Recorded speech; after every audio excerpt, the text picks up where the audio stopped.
안녕하세요. 평범하다면 평범하고 특별하다면 나름 특별하게 살고 있는 중년 여성입니다. 제게는 아들 둘이 있는데 연년생이에요. 첫째는 몇 년 전에 결혼해서 아이도 낳고 잘 살고 있고, 둘째는 얼마 전 결혼하겠다며 여자를 데려왔는데 참 기가 막힌 사연이 있어 이야기를 보내봅니다.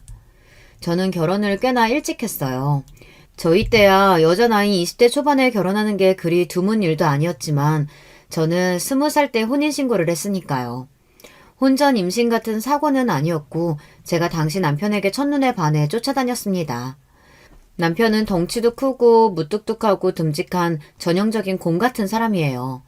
전 어렸을 적부터 그런 남자답고 믿음직스러운 사람과 결혼하는 게 꿈이었거든요. 저희 아버지께서는 제가 7살 때 외간 여자랑 바람이 나서 저와 어머니를 두고 도망가셨어요. 어머니께서는 당시 동생을 임신 중이셨는데 마음고생 몸고생이 심하게 하느라 결국 유산을 하셨습니다. 그 뒤로 어머니와 저 둘이서 정말 힘든 시간을 보냈어요. 요즘도 여자 혼자 애 키운다고 하면 곱게 보지 않는 시선들이 많잖아요. 요즘 같은 시대에도 그런데 당시에는 오죽했겠습니까? 남편이 바람나서 도망간 건데도 세상 사람들은 저와 어머니에게 손가락질을 했어요. 여자가 얼마나 남편을 쥐잡듯 잡았으면, 얼마나 내조를 못했으면 여자가 못했으니 남자가 떠났겠지. 저렇게 독하니 혼자서 애를 키우지. 억울했지만 속내를 털어놓고 기댈 곳 하나 없었고 어머니와 저는 오직 서로에게 의지하며 버텼습니다. 그럴수록 저와 어머니를 두고 떠난 아버지에 대한 원망은 점점 커져갔어요. 아버지가 원망스러울수록 정상적인 가정에 대한 갈망도 커져갔습니다. 그때부터 나는 꼭 장래에 아버지 같은 못난 남자 말고 부인과 아이를 끝까지 책임질 수 있는 믿음직한 남자를 만나야겠다는 생각을 해왔던 것 같아요. 그렇게 20살이 되자마자 만난 남편에게 저는 첫눈에 푹 빠져버렸습니다. 당시 남편은 저와 9살 차이가 났고 곧 30줄에 접어드는 나이였어요. 남편은 처음 회사에 들어가 어리버리 연신 실수를 남발하는 저를 묵묵하게 챙겨주었고 저는 그런 남편이 참 듬직하고 멋져 보였습니다. 남편은 원래 9살 차이 나는 저를 전혀 이성적으로 생각하지 않았었는데요. 제가 하도 결혼해달라고 조르며 쫓아다니니 10번 찍어 안 넘어가는 나무 없다고 결국 백기를 들게 되었습니다. 20살, 이제 막 회사에 다니기 시작할 나이였으니 모아놓은 돈은 당연히 없었고 남편 또한 공부를 오래 했던 사람이라 지갑 사정이 넉넉하지 않았어요. 저희 둘은 상의하에 결혼식을 생략하고 살기로 했습니다. 여자라면 다들 하얀 웨딩드레스와 값나가는 결혼 반지에 대한 로망이 있기 마련이죠. 하지만 당시 저는 그런 것들보다는 힘들 때 마음을 기댈 수 있는 든든한 남편이라는 존재가 필요했던 것 같아요.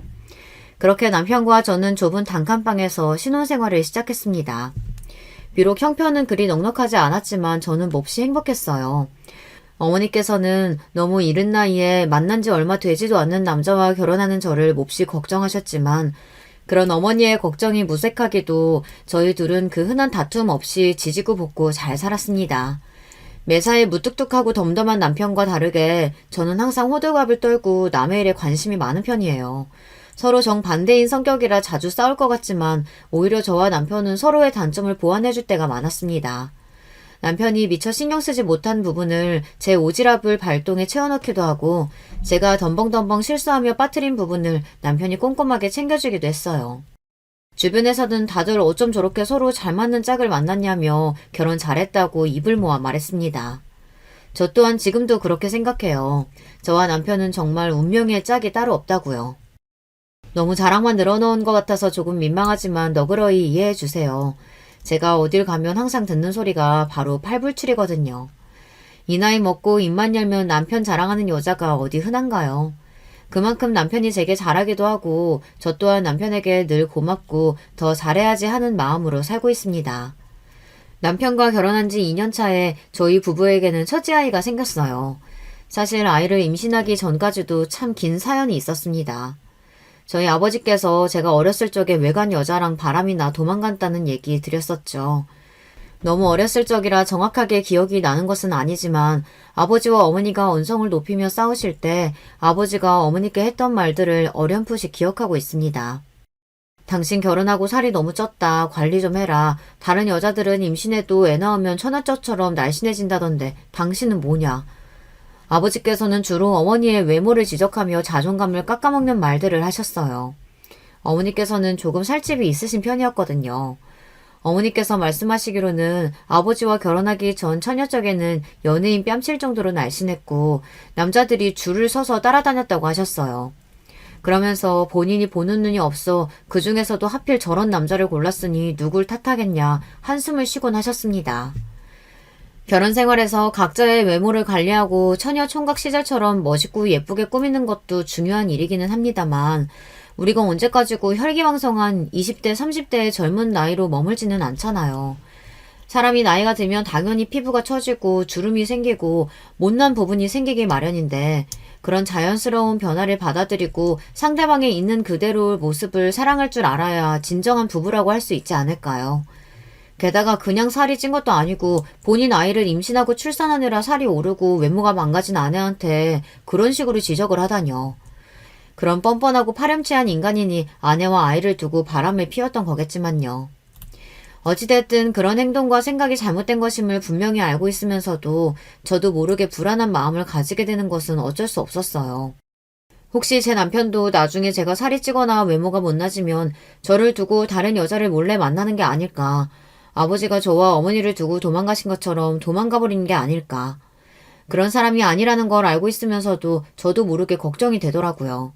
그래서 점점 제 외모를 가꾸는 일에 집착하게 되었고 남편에 대한 의심도 날이 갈수록 커지게 되었습니다. 사실 당연한 말이지만 제 외모가 그리 잘난 편은 아니에요. 그냥 어디서나 볼 수 있는 평범한 여자고 외모를 가꾼다고 가꿔봤자 연예인들처럼 입이 떡 벌어질 정도로 예뻐질 수도 없습니다. 남편도 제가 예뻐서 제 외모를 보고 결혼한 것은 아니었어요. 그렇지만 불안한 마음은 어쩔 수가 없었어요. 회사에 새로운 여직원이 나보다 어리거나 피부가 좋아 보이면 그날 밤을 새서 오이로 팩을 하고 다른 여직원이 새로운 헤어스타일을 하고 오면 저도 새로운 립스틱이라도 사서 하나 바르고 남편은 그런 저를 보며 그렇게까지 하지 않아도 충분히 예쁘다. 당신이 어떤 모습이든 다 사랑한다. 안심시켜주려고 노력했지만 아무런 소용이 없었습니다. 남편이 조금이라도 다른 여자에게 친절하거나 예전과 달라진 모습을 보이면 나에 대한 애정이 식은 건가 하는 불안감이 차올랐어요. 보통 연애 때는 상대방에게 잘 보이기 위해 조금 더 행동거지를 신경 쓰기 마련이잖아요. 남편도 마찬가지였고 연애 때와 신혼 때는 항상 제게 하나부터 열까지 다 맞춰줬다면 시간이 흐를수록 그런 모습들이 조금씩 사라지기 시작했습니다. 그래봤자 그리 큰 문제는 아니었어요. 기껏해야 매일 마중 나오는 것을 이틀, 3일에 한 번으로 줄어들고 매번 맛있는 것을 제 접시에 먼저 놓아주었던 사람이 어쩌다 한 번씩은 본인 것을 먼저 챙기고 그리 예민하게 받아들일 일도 아니었지만 아버지의 부재로 인해 상처가 제 마음속 깊은 곳에 무의식적으로 남아있었나 봐요. 저도 모르게 날카롭게 굴게 되었습니다. 이제 더 이상 당신 눈에 내가 매력적이지 않냐, 예쁘지 않냐, 다른 여자가 생긴 거냐. 틈만 나면 쏟아내는 투정과 질투, 의심들에 항상 무덤덤하던 남편마저도 점점 지친 티를 내기 시작했어요. 어느 날은 저를 앉혀놓고 9살 어린 여자를 데리고 살기를 결심했을 때부터 어느 정도 각오했던 부분이지만 이건 좀 심한 것 같다. 도대체 본인이 어떻게 해줘야 그런 행동들을 멈출 거냐 물어오더라고요. 저 스스로도 이런 행동이 잘못되었다는 것을 알고 있었고 몹시 고치고 싶은 마음이었지만 쉽게 답을 내릴 수가 없었습니다. 결국 남편과 저는 상의를 한 끝에 아이를 가지기로 했어요. 사실 저는 결혼을 일찍 하고 싶었지만 굳이 아이를 낳고 싶은 생각은 하지 않았었어요. 앞서 얘기했듯이 아이를 낳으려면 임신을 해야 하고 대부분의 여자들이 임신을 하면서 몸이 망가지고 처녀적처럼 외모를 관리하기 힘들어지니까요. 왜 그런 말도 있잖아요. 아이를 출산한 후로 부인이 여자가 아니라 동료로 보이게 된다는 우스갯소리요. 누군가에게는 그저 우스갯소리일 수 있지만 여자들에게는 나름대로 진지하고 현실적인 고민이잖아요. 사랑하는 남자가 본인을 더 이상 여자가 아니라 그저 같이 사는 사람 정도로 생각하게 된다면 얼마나 슬픈 일인가요? 가족끼리 그러는 거 아니다. 나중에는 다 의리로 사는 거다. 마냥 틀렸다고 할 수 없는 말들이지만 저는 개인적으로 그런 말들을 싫어합니다. 사랑에는 유통기한이 없다고 생각해요. 언제나 활활 타오르는 불처럼 뜨거울 수는 없지만 적어도 불씨가 꺼지지 않도록 서로 노력하며 은은한 온기는 유지할 수 있는 거잖아요. 저는 제 남편에게 죽을 때까지 여자이고 싶었어요. 그 마음은 지금도 변화가 없습니다. 그래서 아이를 낳는 것이 망설여졌어요. 남편을 너무나 사랑하고 남편과의 사이에서 낳은 아이는 너무나 사랑스럽겠지만 이세를 출산함으로써 남편과의 사이가 예전 같지 않아진다면 굳이 그 길을 선택하고 싶지 않았거든요. 그러나 남편의 생각은 조금 달랐습니다. 아이가 생기면 우리 사이에 많은 변화가 생길 거야. 당신이 생각하고 있는 그런 부정적인 변화들이 아니라 남녀 사이의 사랑과는 또 다른 부모로서의 책임감과 동료애, 이런 감정이 생기게 되니까. 당신은 그런 감정과 사랑이 공존할 수 없다고 생각하는 것 같지만 그런 부정적인 생각들에 사로잡히지 않도록 내가 더 노력할게. 평소에 귀라도 두 마디 보통은 응, 그래, 아니 이 정도로만 짧게 의사소통하던 남편이 그렇게 길고 정성스럽게 본인의 의견을 피력하는 것은 처음이었어요. 너무 오래전의 일이라 모든 말들이 정확하게 기억이 나지는 않지만 남편의 진심이 담긴 말에 정말 감동을 받았고 결국 저도 생각을 고쳐먹고 아이를 갖기로 했습니다. 임신을 계획한 지 2달 만에 첫째 아들이 저희 부부를 찾아왔어요. 10달간의 시간이 지나고 아주 무더웠던 여름날 건강하게 세상에 태어났어요. 아이가 생긴 후로 결혼 후 줄고 저를 괴롭히던 불안감과 의부증은 거짓말 같게 대부분 사라졌습니다. 육아를 하다 보니 제 외모를 가꾸기는커녕 기본적인 청결도 지키지 못하고 정신없이 지낼 때가 많았는데요. 남편은 그런 제 모습을 보고도 태도가 전혀 변하지 않았거든요. 며칠째 감지 못한 머리로 목이 다 늘어난 티를 입고 있어도 매일 출근 전에 이마에 뽀뽀를 해주는 사람이었어요. 아이들이 모두 크고 흰머리가 희끗희끗한 지금도 때때로 꽃다발을 사다주는 사람이에요. 물론 타고난 성격이 무뚝뚝해서 당신이 세상에서 제일 예쁘다느니 그런 낯간지러운 소리는 일체 못하는 사람이지만 그런 사람이 저를 위해 사다주는 꽃다발이라니 제게는 세상 그 어떤 것보다도 값진 선물처럼 느껴집니다. 그렇게 첫째 아이가 막 100일이 지났을 무렵이었어요. 그날도 새벽 내내 우는 아이 때문에 잠을 거의 자지 못한 탓에 몸 상태가 좋지 않았는데요. 아무래도 느낌이 이상한 거예요. 그동안은 육아 스트레스나 일정하지 못한 생활 패턴 때문에 몸이 좋지 않다고 생각했는데 그날따라 뭔가 싸한 느낌이 들었습니다. 혹시나 하는 생각에 첫째 아이를 데리고 병원을 찾았는데 임신 1달 차라는 놀라운 검사 결과를 듣게 되었어요. 계획에 전혀 없던 임신이었고 게다가 연년생이라니 마냥 기쁘다기보다는 조금 막막한 기분이 들었습니다. 지금 와서 다시 돌이켜봐도 아이 둘 키우던 그때는 정말 눈코 뜰 새 없이 바쁘고 힘든 시간이었던 것 같아요. 아이가 둘이면 행복은 합산해서 둘이지만 힘듦은 곱산해서 4배라는 말이 있죠. 게다가 둘 다 남자아이라 그런지 장난기가 어찌나 심하던지요. 다니던 직장까지 그만두고 육아에 전념했고 몇 년간은 정말 정신없이 살았습니다. 그렇게 정신없이 아이들을 키우다 보니 어느새 첫째 아들이 학교에 들어갈 나이가 되었어요. 저는 원체 새로운 사람과 만나는 것을 좋아하고 사교 활동을 즐기는 편이에요. 바로 어머니에 들어가게 되었고 첫째 아들 또한 남편보다는 제 성격을 닮아 사교성이 좋은 편이었어요. 첫째는 학창시절 내내 반장을 도맡아 했고 공부도 곧잘 했습니다. 어머니회에서 만난 다른 엄마들은 제게 아들이 어쩜 저렇게 사교성도 좋고 공부도 잘하냐, 뭐든 잘해서 걱정이 없으시겠다 항상 저를 부러워했어요. 둘째도 첫째와 마찬가지로 공부는 잘하는 편이었지만 성격은 첫째와 완전히 딴판이었습니다. 같은 부모 아래서 그것도 연년생으로 낳은 아들 둘이 어쩜 그렇게 성격이 다른지 모르겠어요. 첫째는 정말 매사에 적극적이고 목소리도 크고 어딜 가도 관심 받는 걸 즐기는 성격이었고 둘째는 그런 첫째 뒤에 숨어 졸졸 따라다니기만 했어요. 또래 친구들이 말을 걸어주면 제대로 대답도 못하고 얼굴이 새빨개져서는 도망가기 바빴습니다. 그런 둘째의 사교성을 길러주기 위해 태권도장에도 보내고 첫째가 놀러 나갈 때 동생 좀 챙겨라, 데리고 다녀라 여러 번 부탁을 해봤지만 번번이 어울리지 못하고 둘째 먼저 돌아오더라고요. 저는 소심함과는 거리가 먼 사람이고 남편도 말수가 적긴 해도 할 말을 못하는 성격은 아닌데 누굴 닮아 저렇게 소극적이고 부끄러움이 많은 건지 도통 알 수가 없었어요. 저는 그런 둘째를 위해 아이를 데리고 모임에 나가기 시작했습니다. 아이가 조금 소극적이고 말수가 적을 수도 있지 굳이 그렇게까지 해야 하나 싶을 수도 있으시겠지만 아이 스스로 그런 성격에 대한 스트레스가 심했어요. 당시 활발하고 친구들을 이끌고 다니는 형과는 다르게 본인은 친구 한 명 제대로 사귀지 못하고 또래 무리들과 어울리기 힘들어했으니까요. 저와 남편은 그런 둘째 아들에게 조금 느려도 괜찮다. 네가 진심으로 다가간다면 친구들도 내게 마음을 열어줄 거다. 최선을 다해 다독여줬지만 그것만으로는 부족했습니다. 그러던 차에 둘째 아이와 비슷한 어려움을 겪는 아이들과 그 부모들이 모이는 자리가 있다는 것을 알게 되었어요. 그래서 둘째를 위해 그 모임에 참석하게 되었습니다. 모임이라고 해서 특별한 치료법이 있다거나 수업 같은 것이 있지는 않았습니다. 그저 비슷한 어려움을 겪는 사람들끼리 아이의 행동을 기록하고 관찰한 것들을 공유하고 시도해보았던 방법들에 대해 이야기하고 비슷한 성향의 아이들끼리 자연스럽게 친해질 수 있는 자리를 마련해주는 정도였어요.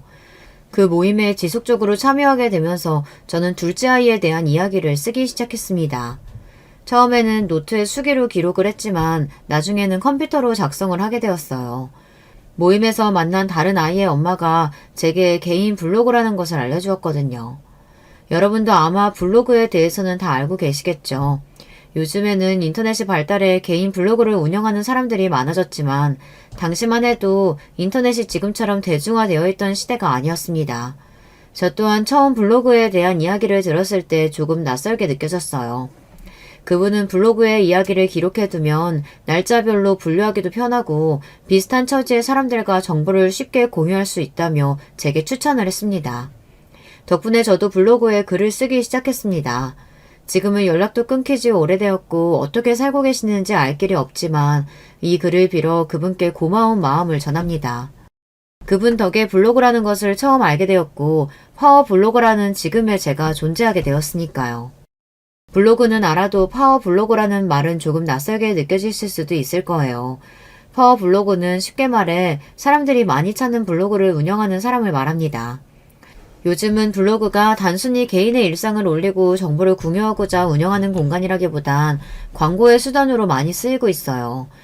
예를 들어 어떤 음식점에서 본인들의 식당을 광고하고 싶으면 블로그 운영자에게 돈을 주고 글을 올려달라 부탁하고 블로그 운영자는 광고비를 받고 그 음식점에 방문해 자세한 정보를 공유하는 글을 써주는 거죠.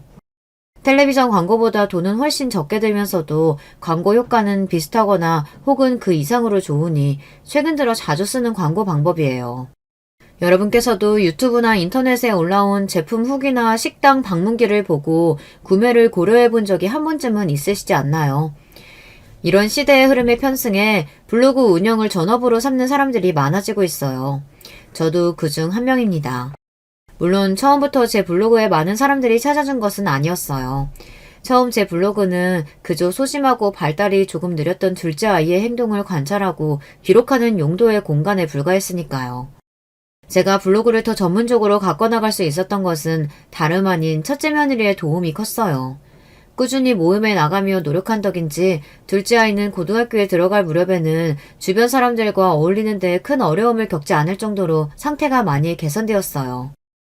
그 뒤로 한동안 제 블로그는 가끔가다 생각나면 가벼운 일상 이야기를 올리는 용도로만 사용되고 있었습니다. 저희 첫째 아들은 저와 남편처럼 결혼을 꽤 일찍 했어요. 26살에 결혼을 하겠다고 여자를 데려왔거든요.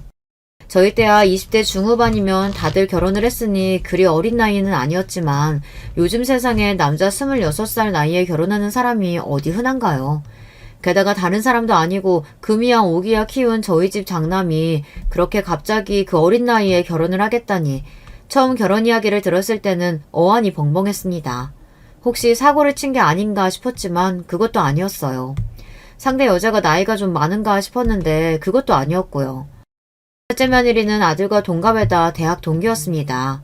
저희 아들들이 둘 다 공부를 잘했었다는 얘기는 앞서 했었죠. 첫째 아들은 법대에 갔고 둘째 아들은 의대에 갔어요.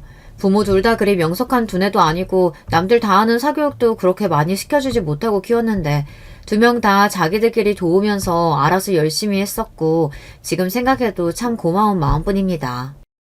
첫째 아들과 며느리는 대학교 1학년 때부터 교제를 시작해 내내 서로에게 의지하며 많은 도움이 되었다고 했어요.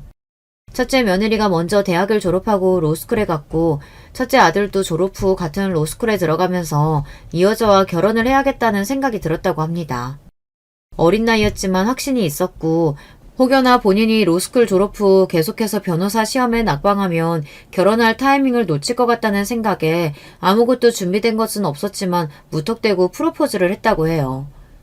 첫째 며느리 또한 본인이 저희 아들과 결혼할 것이라는 막연한 확신이 있었다고요. 본인이 먼저 변호사 시험에 합격해서 기반을 잘 다져놓으면 되는 일이라고 생각했다고 합니다. 참 기특하고 예쁜 아이입니다. 이른 나이에 조금 성급한 결정을 내리는 것은 아닐까 걱정되는 마음은 있었지만 저와 남편 또한 아무것도 준비된 것 없이 서로에 대한 확신 하나만으로 결혼했기에 아이들도 저희처럼 결혼 생활을 잘 풀어나갈 수 있을 거라는 생각이 들었어요. 그렇게 결혼을 허락했고 예상했던 대로 둘은 변호사 시험에 연달아 합격하며 변호사 부부가 되었어요. 번듯한 집도 사고 알콩달콩 잘 살고 있습니다. 첫째 며느리는 첫 만남부터 성격이 참 싹싹하다 느껴졌어요. 그런데 첫째 아들의 이야기를 들어보니 대학교 1학년 당시에는 그리 활발한 성격이 아니었다고 하더라고요. 오히려 그때는 어렸을 적에 둘째 아들처럼 사람들과 어울리기 힘들어하고 눈에 잘 띄지 않는 학생이었대요. 그나들은 그런 며느리를 보고 괜히 마음이 쓰여 먼저 말을 걸게 되었고 그렇게 자연스레 사이가 가까워져 연인이 되었다고 합니다.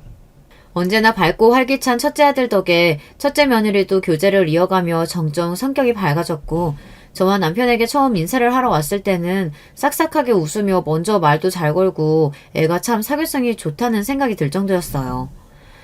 부부가 둘 다 밝고 싹싹하니 함께 있으면 언제나 즐거웠고 며느리 한번 참 잘 들였다 싶었습니다. 아까 제가 블로그를 본격적으로 관리하게 된 것이 첫째 며느리 덕분이었다는 이야기를 했었던 거 기억나시죠? 첫째 아들 부부와 술자리를 갔던 중 우연히 블로그 이야기가 나왔거든요. 여전에 둘째 아이 때문에 열심히 했었었는데 지금은 가끔 생각날 때만 들여다보는 중이라면서요. 세상에, 어머니 완전 신세대시네요. 그런 거 꾸준히 하기 엄청 어려운 거잖아요. 요즘 사람들 블로그로 부업 같은 것도 하고 그러던데 어머니도 취미로 다시 시작해보시는 건 어떠세요? 그러면서 첫째 며느리는 제게 본격적으로 블로그를 운영하는 방법을 알려줬습니다. 알고 보니 첫째 며느리도 대학 시절에 간간히 블로그에 글을 올리곤 했었다고 하더라고요. 광고를 받을 정도로 대단한 블로그는 아니었다고 하지만 젊은 사람이다 보니 저보다 확실히 블로그 활동에 대해 아는 것이 많았어요. 어떻게 하면 더 많은 사람들이 제 블로그에 들어오게 만들 수 있을지, 요즘 사람들의 관심사에는 어떤 것들이 있는지, 핸드폰으로 사진을 찍어 컴퓨터에 옮기고 일목요연하게 정리해서 글을 쓰는 법까지. 예전에 조금 블로그 활동을 해봤어서 망정이지 아마 경험이 없었다면 너무 복잡하고 어렵게 느껴지는 과정에 시작도 못 해봤을 겁니다.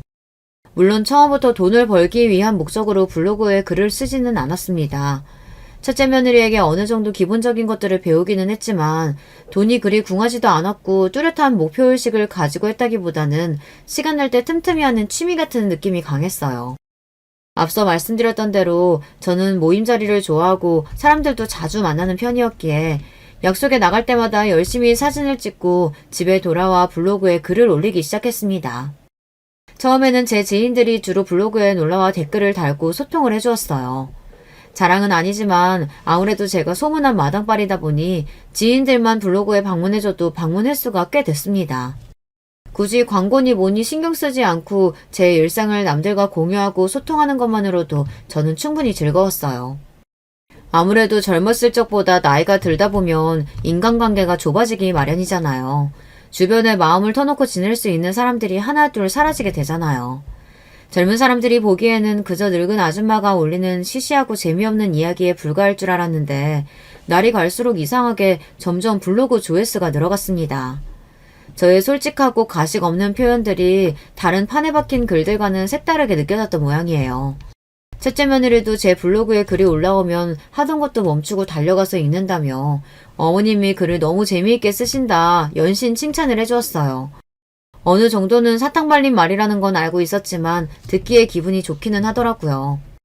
그렇게 저도 모르게 점점 더 블로그 활동에 집중하게 되었고 조회수가 오르다 보니 자연스레 광고 제안도 들어오게 되었습니다. 돈을 벌기 위해 시작한 일은 아니었기에 광고가 들어오더라도 제 돈으로 항상 먼저 제품을 사용해보거나 음식점에 방문해보고 실제로 괜찮다 느껴지는 것만 블로그에 올렸습니다.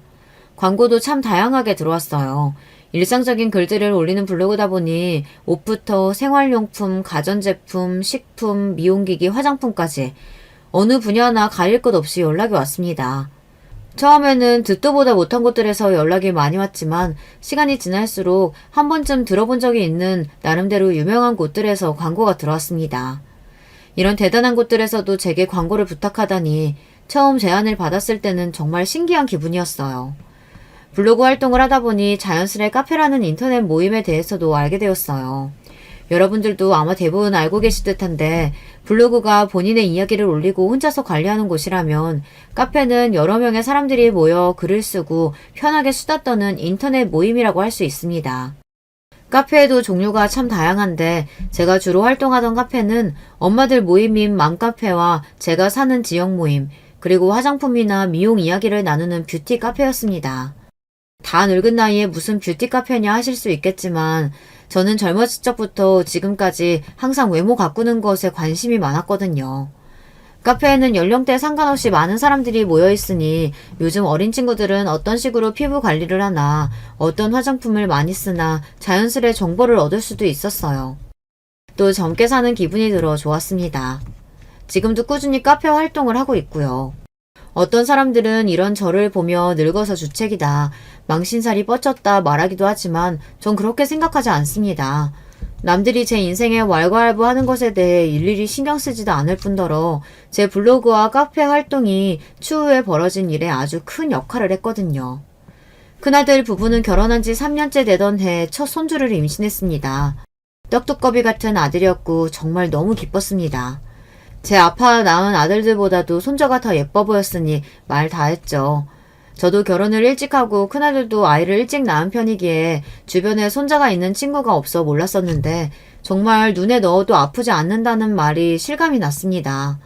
첫 손주가 돌이 막 지났을 즈음 둘째 아들이 결혼을 하겠다며 여자를 데려왔어요. 아까 둘째 아이는 의대를 갔다고 말씀드렸었죠. 둘째는 대학을 졸업하고 한 성형외과에 들어가 일을 하고 있었어요. 데려온 여자는 그 병원에서 함께 일하는 여의사였고요. 얼굴도 예쁘장하고 성격도 밝은 것이 딱히 흠잡을 것이 없는 아이였어요. 무엇보다 결혼할 당사자들이 서로 좋다는데 제가 굳이 나서서 이것저것 따질 게 있나 싶었습니다. 그렇게 분위기 좋게 자리가 이어졌고 마침 큰아들 부부도 시간이 빈다기에 집으로 불러 6이 함께 저녁을 먹기로 했습니다. 그런데 손주를 안고 집에 도착한 첫째 며느리의 표정이 너무나 좋지 않은 겁니다. 처음에는 몸이 안 좋나 괜히 오라고 했나 싶어 신경이 쓰였는데 가만히 살펴보니 첫째 며느리가 둘째 며느리의 눈치를 살피고 있는 것 같았어요. 둘째 며느리도 첫째 며느리 쪽을 계속 힐끔힐끔 쳐다보는 것 같았고요. 둘이 아는 사이인가 싶었지만 당사자들이 굳이 이야기를 꺼내지 않으니 저도 괜히 아는 척하지 않고 적당히 자리를 마무리하려 했습니다. 식사가 끝나고 둘째 며느리는 너무 즐거운 시간이었다며 빠르게 상견례 날짜를 잡고 싶어 했어요. 저 또한 빠른 시일 내에 답을 주겠다고 말하고 둘째 며느리를 배웅했습니다. 아니 아가, 왜 그래? 괜찮아? 둘째 아들 일행이 현관을 나서자마자 뒤에서 함께 두 사람을 배웅하던 큰며느리가 숨을 급하게 몰아쉬며 바닥에 털썩 쓰러졌어요. 그러더니 갑자기 눈물을 폭포수같이 쏟아내더라고요. 아까부터 뭔가 이상한 눈치더라니 확실히 둘 사이에 무슨 일이 있었구나 싶었습니다. 큰며느리가 진정될 때까지 별다른 재촉 없이 등을 토닥이며 기다려주니 한참을 울던 큰며느리는 몸까지 벌벌 떨며 이야기를 시작했어요. 어머니, 실은 저 고등학교 다닐 때 학교폭력 피해자였어요. 오늘 도련님이 데리고 온 여자가 저를 제일 지독하게 괴롭히던 동창이에요. 처음 봤을 때는 혹시나 했는데 전혀 생각하지도 못했던 이야기에 가족들 모두 몹시 놀랐습니다. 그 뒤로 큰며느리의 입에서 나온 사연은 정말 기가 막혔어요. 큰아들이 첫째 며느리를 처음 만났을 때는 소심하고 조용한 성격이었다고 했던 것 기억하시나요? 알고 보니 원래 지금처럼 밝았던 성격이 학창시절 내내 큰며느리를 괴롭히던 둘째 며느리 때문에 그렇게 변한 것이었어요. 도대체 얼마나 심하게 괴롭힘을 당했길래 저렇게 몸을 벌벌 떨며 울 정도인가 했는데 얘기를 들어보니 분노가 차오르는 수준이었습니다. 두 며느리는 고등학교 1학년 때 처음 만났고 처음 만났을 때까지만 하더라도 둘 사이에 큰 문제가 없었다고 해요. 둘째 며느리는 예쁘장한 얼굴에 집도 잘 살고 공부까지 잘해서 반에서 인기가 많은 아이였고, 첫째 며느리는 그때까지만 해도 공부보다는 친구들과 어울리며 노는 것을 더 좋아하는 평범한 학생이었다고 합니다. 둘째 며느리는 반에서 일명 여왕이었다고 해요. 선생님들도 모두 둘째 며느리를 편애했고 반 친구들도 다들 둘째 며느리와 친해지고 싶어 했으니 점점 또래 친구들 사이에서 권력을 휘두르기 시작한 것이죠. 둘째 며느리 눈밖에 나면 친구들과 어울리기 힘들고 반 아이들 모두 둘째 며느리의 비위를 맞추기 위해 살살 눈치를 보게 되었다고 합니다. 그러던 어느 날이었습니다. 첫째 며느리는 우연히 하굣길에 둘째 며느리를 발견했고 반가운 마음에 다가가 인사를 하려고 했어요. 그러나 인사를 하려고 가까이 다가가니 둘째 며느리가 웬 아저씨와 둘이 함께 있더래요. 아버지인가 싶었는데 본의 아니게 대화를 조금 엿들으니 전혀 생각지도 못했던 사이였어요. 알고 보니 둘째 며느리는 나이든 중년 남성과 원조교제를 하고 있었던 것입니다. 그동안 부잣집 딸인 척 학교에 걸치고 왔던 명품들이 전부 원조교제를 통해 얻은 것들이었어요. 실제 둘째 며느리 집은 가난한 형편이었고 그 사실을 첫째 며느리에게 들키자 둘째 며느리는 그날부터 첫째 며느리를 완따시키기 시작했다고 합니다. 첫째 며느리는 비밀을 지켜주겠다, 아무에게도 말하지 않겠다 했지만 아무 소용이 없었어요. 너무나 억울했지만 아무런 방법이 없었습니다. 반 친구들 모두 권력을 잡고 있던 둘째 며느리의 말에 따라 첫째 며느리를 괴롭혔어요. 이전까지 평범하게 어울리며 수다를 떨던 친구들이 모두 하루아침에 첫째 며느리를 외면했습니다. 게다가 항상 붙어다니던 단짝 친구까지 첫째 며느리가 왕따가 되자 냉정하게 돌아서 버렸다고 해요. 처음에는 그저 말을 걸어도 무시하고 없는 사람 취급하는 정도였지만 괴롭힘은 날이 갈수록 심해졌습니다. 둘째 며느리는 친구들을 시켜 첫째 며느리의 물건을 몰래 훔쳐가 버려놓기도 하고 책상 위에 낙서를 해놓기도 하고 헛소문을 퍼뜨리기도 했습니다. 헛소문은 다름 아닌 원조교제와 관련된 이야기였어요.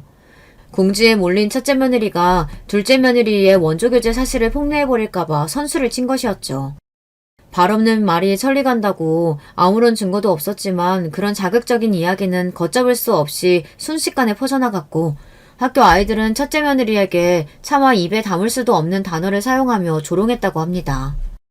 첫째 며느리의 부모님께서는 며느리가 어렸을 적부터 맞벌이를 하셨고 항상 회사 일로 바쁘셨다고 해요. 첫째 며느리는 그렇지 않아도 일에 치여 힘든 일상을 보내시는 부모님께 본인까지 짐을 지워드리고 싶지 않았다고 합니다. 그렇게 고등학교 3년 내내 혼자서 지독한 괴롭힘을 견뎌냈고 너무나 힘들고 고통스러워 나쁜 선택을 하고 싶었을 때도 많았다고 해요. 처음엔 둘째 며느리가 너무 원망스러웠지만 시간이 지날수록 그 아이가 무서워졌다고 합니다. 신체적인 폭력은 일절 없었지만 언제나 그 아이가 본인을 옥죄고 있는 듯한 기분이 들었다고 해요.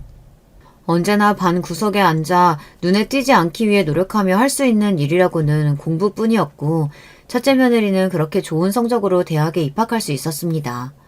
대학에 들어가서도 처음에는 사람들과 어울리기 힘들어했지만 큰아들의 도움으로 자연스레 학교 생활에 적응하고 예전의 밝은 성격을 되찾았다고 해요. 하지만 학창시절의 기억은 여전히 큰 트라우마로 남아 큰며느리를 괴롭혔고 큰며느리는 애써 그 기억들을 지우려 노력하고 있다고 합니다.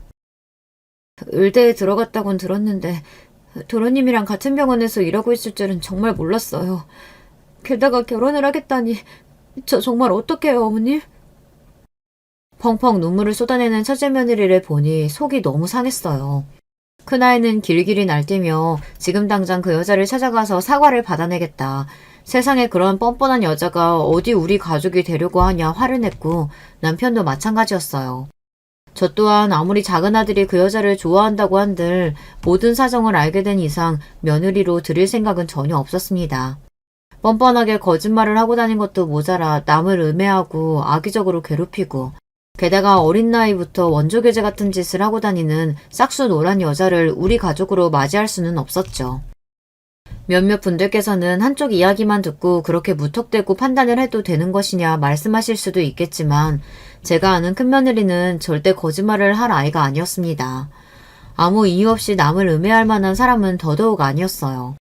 아직도 본인에게 큰 트라우마가 남아있는 상처를 이야기하면서도 둘째 아들을 먼저 걱정할 정도였으니 말 다 했죠. 게다가 큰며느리는 평소에 형편이 어려워 제대로 된 변호사를 구할 수 없는 사람들을 위해 자원봉사까지 하고 있었습니다. 그런 아이가 왜 손까지 벌벌 떨어가며 거짓말을 하고 연기를 하겠어요. 다음날 둘째 아들에게 연락해 첫째 며느리를 빼고 가족들끼리 4명이서 자리를 가졌고 모든 이야기를 전해들은 둘째 아이는 믿을 수 없다는 듯한 반응이었습니다. 형수님을 믿지 못한다는 건 아니지만 본인에게도 사건을 알아볼 시간을 좀 달라고 했어요. 저 또한 이야기를 듣고 처음에는 당황스러운 마음이 컸으니 둘째의 마음이 10분 이해가 되었어요. 다른 사람도 아니고 결혼까지 하겠다고 부모에게 데려온 여자인데 그런 과거가 있다니 남의 말만 듣고 덜컥 믿어질 리가 없었죠. 그렇게 며칠의 시간이 지난 후 둘째에게서 할 말이 있다며 먼저 연락이 왔습니다. 알아보니 형수님 말이 다 사실이었어요. 그 고등학교 졸업한 것도 맞고 동참 몇 명한테 연락을 해봤는데 학교에서 유명했다고 하더라고요. 그 여자는 알면 알수록 정말 가관이었습니다. 둘째 아이들에게 어렸을 적에 부모가 둘 다 돌아가셨다고 말했었고 출신 지역도 속였다고 하더라고요. 하나부터 10까지 모두 거짓말이었고 둘째 아들은 배신감에 치를 떨었어요. 게다가 그 여자가 전에 일하던 병원과 집이 너무 멀어서 직장을 옮겼다고 했었는데 알고 보니 전에 있던 병원장과 불륜소동이 나 쫓겨나듯 병원을 옮긴 것이었습니다. 개 벌은 남 못 준다고 어렸을 적부터 돈 많은 남자들과 붙어먹고 다녔으니 나이가 들었어도 비슷한 짓을 하고 다녔던 것이겠죠. 둘째 아들은 아직도 너무 충격이 크다며 어떻게 이런 여자와 결혼을 하려고 생각했는지 모르겠다. 형수님이 정말 생명의 은인이 따로 없다 말했어요. 저 또한 그런 여자를 며느리로 들이지 않게 해준 큰며느리에게 너무나 고마운 마음이었습니다. 그 여자를 며느리로 들일 수 없는 것은 물론 아직도 트라우마로 고통받는 큰며느리를 위해서라도 이대로 넘어갈 수는 없었어요. 학창시절 큰며느리를 이유 없이 괴롭힌 죄, 뻔뻔한 거짓말로 우리 식구들을 속여 결혼하려고 한 죄, 그 죄값을 반드시 제대로 치르게 해주겠다는 생각이었습니다. 처음에는 단순히 그 여자가 지금 일하고 있는 병원에 학교폭력 사실과 전 병원에서 병원장과 불륜이 나 직장을 옮긴 것이라는 사실을 폭로해버릴까 했지만 겨우 그 정도로는 분이 풀리지 않을 것 같았어요. 그 병원에서 망신을 당하고 잘린다고 한들 잠깐이고 다른 병원에 또 금방 들어갈 수 있을 테니까요. 어떻게 해서든 평생 본인의 행동을 후회하게 할 만한 제대로 된 복수를 해주고 싶었어요. 그렇게 벼르고 있던 차에 아주 좋은 건수가 생기게 되었습니다. 둘째 아들도 저와 마찬가지로 복수를 단단히 벼르고 있었기에 호시탐탐 기회를 노리고 있었는데요. 그 여자의 핸드폰에서 정말 충격적인 것들을 발견하게 된 것입니다. 그 여자는 마취한 환자들의 신체 사진을 마음대로 찍어 본인의 친구들과 공유하고 이 환자는 가슴이 짝짝이네, 수술을 해봤자 너무 늙어서 아무 소용이 없다, 못생긴 년들이 욕심만 많다. 이렇게 환자의 신체에 대해 뒷담화를 하고 있었어요. 게다가 본인의 친구들을 병원으로 불러 개인적인 불법 필러 시술 등을 해주고 개인 통장으로 돈을 받기도 했습니다. 그 대화들을 본 순간 둘째 아들은 이거다라는 생각이 들었고 내역들을 전부 캡처해 본인의 핸드폰으로 옮겼어요. 그 이야기를 전해 듣고 나니 정말 기가 찼습니다. 최악의 인간이라는 사실은 이미 알고 있었지만 예상보다 더 바닥인 수준이었어요. 아무리 생명과 큰 연관이 없는 성형외과에서 일하고 있다지만 의사로서 지켜야 할 기본적인 수칙이 있는 법이잖아요. 어떻게 본인을 믿고 몸을 맡긴 환자들의 사진을 맘대로 찍어 조롱거리로 만들 수가 있는 건지 상식선에서는 도저히 이해가 되지 않는 행동이었어요. 저희 가족들은 모두 머리를 맞대고 복수의 계획을 짜기 시작했습니다. 자세한 이야기를 모두 이곳에 쓸 수는 없지만 저희는 일단 그 여자가 찍은 사진 속 환자들에게 연락을 취해 피해 사실을 알리고 단체 소송을 돕기로 했어요. 저희가 그 사실을 폭로할 수 있어도 고소는 당사자들이 해야 하기 때문이었어요. 저희 큰아들 부부가 변호사라는 것은 기억하시겠죠.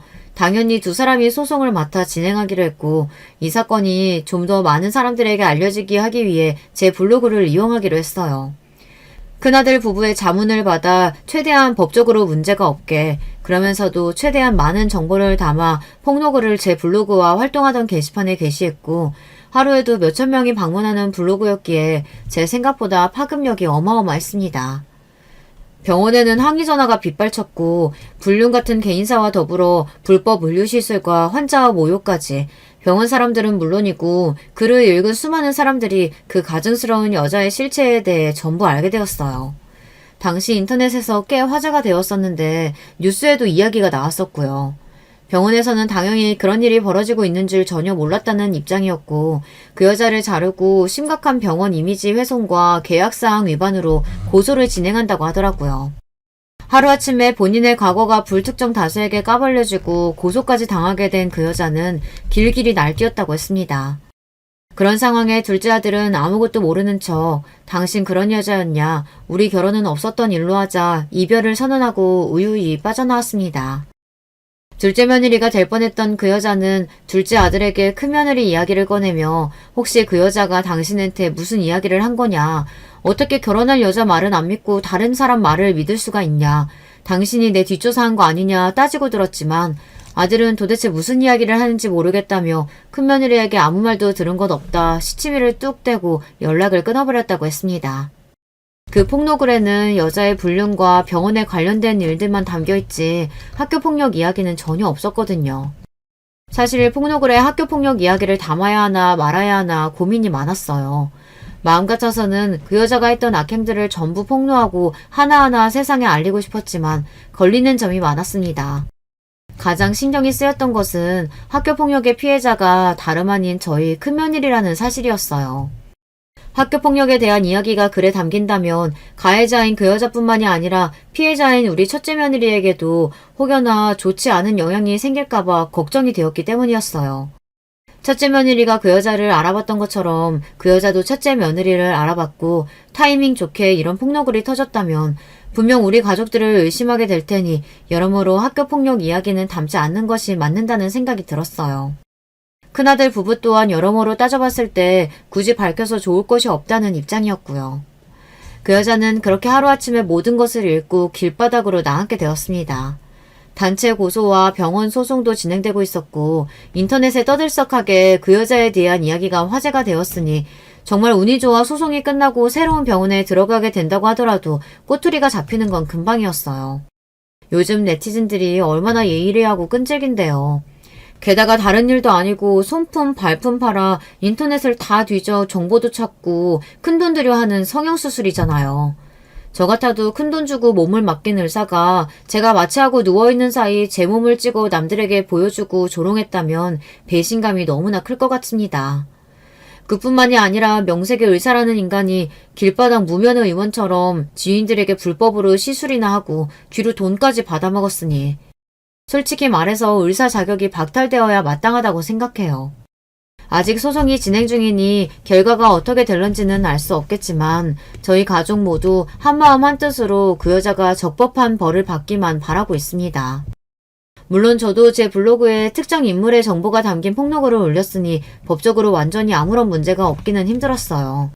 얼마 지나지 않아 폭로글을 내려야 했지만 변호사 2명의 자문을 받아 올린 글이라 그런지 기껏해야 벌금형 수준이었어요. 그 여자는 제 글 때문에 내 인생 완전히 망했는데 겨우 벌금형이라니 말이 안 되나며 길길이 날뛰었다고 하더라고요.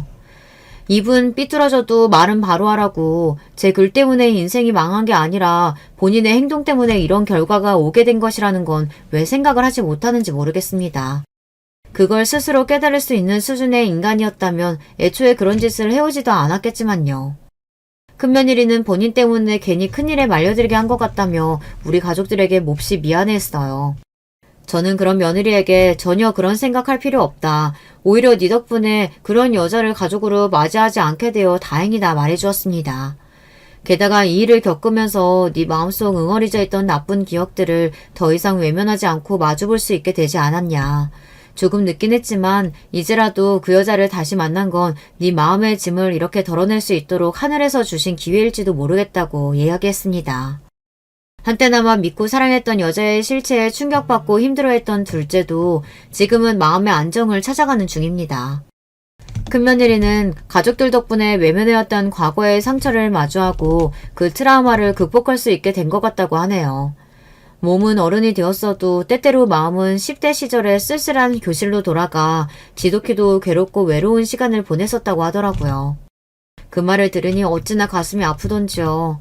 부디 소송이 잘 마무리되어 큰며느리가 더더욱 편한 마음으로 두 발 뻗고 괴로운 기억에서 벗어나 지낼 수 있기를 바라는 마음뿐입니다. 그 일 이후로도 저는 꾸준히 블로그에 글을 올리고 있어요. 폭로글이 화제가 되어서인지 전보다 방문자 수도 훨씬 늘었고 광고 제의도 꾸준히 오고 있습니다. 다만 한동안은 광고는 받지 않고 다시 초심으로 돌아가 제 일상 이야기와 세상에 선한 영향력을 줄 수 있는 이야기들을 적어볼 예정이에요. 이번 일을 겪으면서 저도 개인적으로 느낀 바가 참 많거든요. 그저 제 소소한 일상 기록을 남기던 장소가 어느새 이렇게 성장해서 많은 사람들에게 하고픈 이야기를 전달할 수 있는 곳이 되었다니 감개무량할 따름입니다.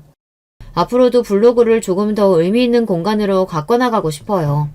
이야기를 어떻게 마무리해야 할지 모르겠네요. 블로그에 그렇게 글을 많이 써올렸는데도 여전히 글 쓰는 일은 참 어렵게 느껴집니다. 아무쪼록 다들 건강하시고 행복한 하루 되시기를 바랍니다. 그럼 안녕히 계세요. 안녕하세요. 저는 작은 북카페를 운영 중에 있는 17개월짜리 아들 찬이 엄마입니다. 기어다닐 때도 그렇게 정신없게 만들더니 걷기 시작하니 마치 시한폭탄처럼 조금도 눈을 뗄 수 없게 만드네요. 조마조마하면서도 하루가 다르게 커가는 모습을 보고 있으니 시간이 왜 이렇게 빨리 흘러가나 싶기도 하고요. 저는 중학교 때 부모님이 사고로 돌아가셨습니다. 친척이라곤 저와 12살 차이가 나는 이모뿐이었어요. 이모는 비혼주의라 아이들에겐 관심이 없었어요.